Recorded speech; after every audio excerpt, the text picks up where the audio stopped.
Околу 50 на прехранбени производи од следната недела со пониски цени за 10%, а на акција ќе можат да се продаваат само пијалоци.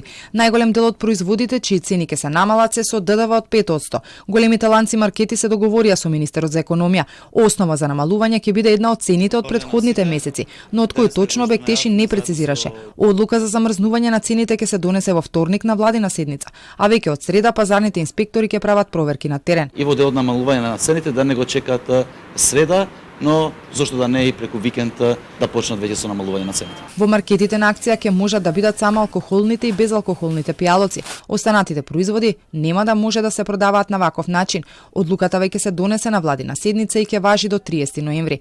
Се прават измени во Законот за државен пазарен инспекторат со кои инспекторите ќе можат веднаш да го затворат објектот кој нема да ги почитува одлуките. Ќе има затварање од страна на државниот пазарен инспекторат доколку не бидат почитувани одлуките кои што ќе бидат донесени.